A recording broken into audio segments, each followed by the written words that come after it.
An air of tension filled the marble walls of the Supreme Court chamber as Congresswoman Jasmine Crockett stood before the 9 justices.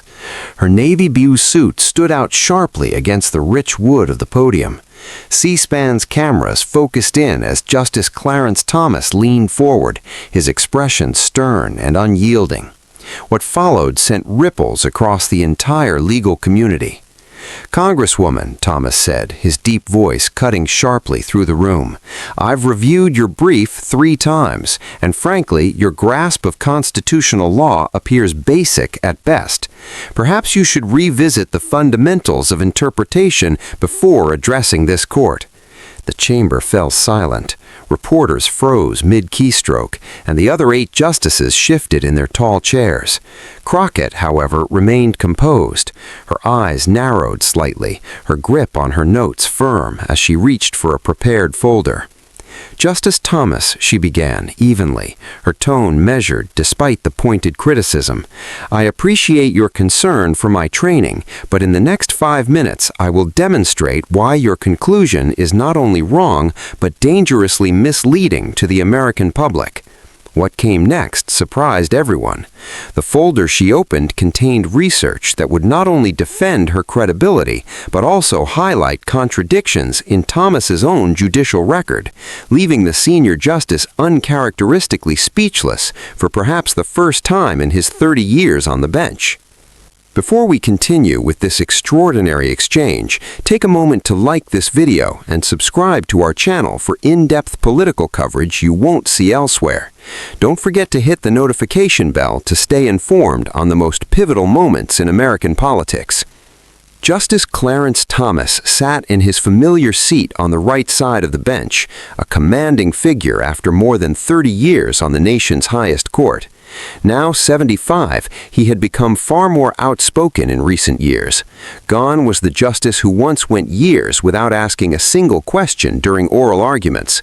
In his place stood a firm, conservative voice, unafraid to confront anyone he felt disregarded his originalist reading of the Constitution. "The Constitution means what it meant when it was written, not what some modern lawyer wishes it meant today," he had recently declared. For Thomas, this was more than another case. It was a test of the very principles that had defined his judicial philosophy. The voting rights case before the court carried major consequences for upcoming elections, and Thomas appeared ready for a fight. Facing him was Congresswoman Jasmine Crockett, the 42-year-old former civil rights attorney from Dallas. In only her 2nd year in Congress, she had already built a reputation as a rising Democratic figure. Her legal background included defending protesters, challenging voter suppression laws, and successfully arguing civil rights cases across Texas. Known as a skilled trial lawyer, she had the ability to break down complicated arguments for juries. Crockett was invited to participate in this case because of her experience with voting rights in southern states. She knew she was not just representing her district, but millions of voters whose access to the ballot box was at stake. "This isn't theoretical for me," she had told her staff while preparing. "I've seen voters turned away, polling locations shut down, and communities silenced. Justice Thomas may frame this in constitutional theory, but I've seen the real consequences firsthand." The stakes could not have been higher.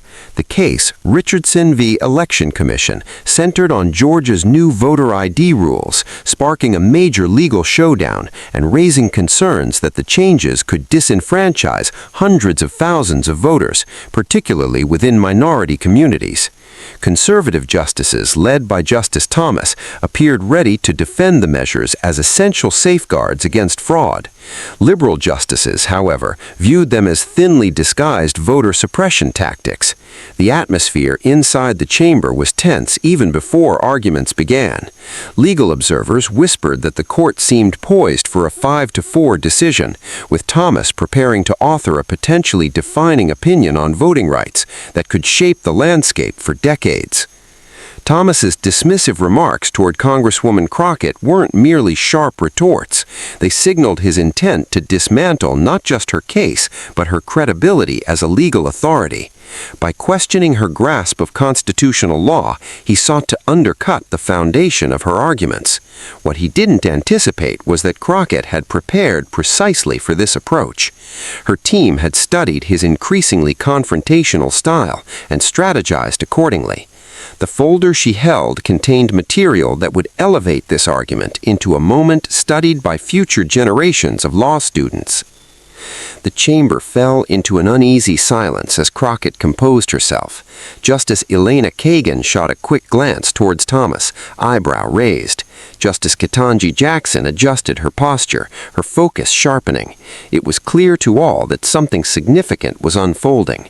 "Justice Thomas," Crockett began, her tone steady and gaining strength, "allow me to address your concern about my understanding of constitutional principles by addressing the foundation of this issue directly." Thomas leaned back, a faint dismissive smile crossing his face. "By all means, Congresswoman, enlighten us." His condescension was unmistakable, and reporters in the press section exchanged knowing looks. While Thomas's combative style had drawn comment in legal circles, rarely had he been so openly dismissive of an attorney before the court.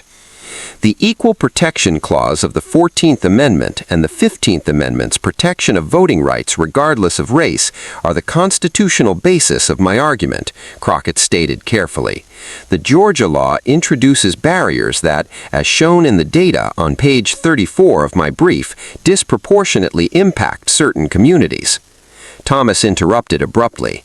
"Congresswoman, I am fully aware what those amendments say. What you fail to grasp is that they guarantee equal treatment, not convenience. This statute applies equally to all voters." Several conservative justices nodded. Justice Alito leaned into his microphone following Justice Thomas's point. "Where in the Constitution do you find a right to vote without presenting identification?" The questioning quickly turned into a coordinated challenge. Crockett stood her ground, though it was clear the conservative bloc was intent on weakening her position before she could fully present it. "With respect, Justice Alito," she responded, "constitutional protections also ensure that laws, even neutral in language, cannot impose discriminatory effects. The evidence here clearly demonstrates," Thomas interjected once more. "Congresswoman, data can be twisted. What cannot be twisted is the Constitution's text, which is silent on the specific processes states may use to verify voters. This is the basic distinction you seem unable to recognize." Gasps rippled softly through the gallery. Thomas had not only cut her off again, but insinuated she was manipulating evidence. Chief Justice Roberts shifted uneasily, aware that the exchange was becoming increasingly personal. Crockett inhaled deeply. Her assistant slid another document across the table. Statistical studies from 3 independent institutions confirming the disparate effects of the Georgia law. Still, she knew data alone would not be enough to shift Thomas's stance. Justice Sonia Sotomayor tried to redirect the conversation. "Let's return to the evidence in the brief concerning access problems in rural Georgia counties." Thomas cut in again, eyes locked on Crockett. "Before examining county-level issues, we must confront this fundamental misunderstanding of constitutional principles. The Congresswoman's approach favors outcome-driven reasoning over fidelity to the text." The tension escalated further. What began as oral arguments in a pivotal voting rights case was now a direct challenge to Crockett's professional credibility. Some observers later noted Thomas appeared unusually focused on discrediting her personally rather than solely addressing her legal claims. Glancing at the clock, Crockett realized that Thomas's repeated interruptions had consumed valuable time. She needed to shift the momentum. "Justice Thomas," she said firmly, her voice calm but resolute. "Justice Thomas, you've questioned my understanding of constitutional principles several times. I believe it is best to respond directly by showing how this court itself has historically applied those principles." She opened her folder and withdrew a carefully prepared document, one her lead researcher had worked late into the night to finalize. Its contents, she knew, could alter the direction of the argument entirely. In preparation for today's proceedings, she continued with measured confidence, my team and I have reviewed every voting rights opinion you've authored or joined since your confirmation in 1991. Our purpose wasn't to evaluate political leanings, but to assess consistency in your interpretation of the Constitution. Justice Thomas's expression shifted almost imperceptibly. The other justices leaned forward, curious about the unusual line of questioning. What we discovered, Crockett continued with measured confidence, is a pattern worth examining in the context of today's case.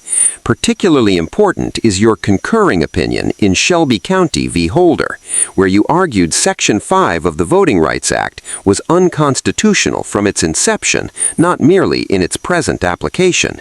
Thomas's jaw tightened. She was addressing his most controversial position on voting rights. I have the data here, Crockett said, holding up organized charts, and what it reveals about the consistency of constitutional interpretation may surprise everyone in this chamber. Silence filled the courtroom. Even the court reporters hesitated. Justice Thomas's earlier dismissiveness gave way to a focused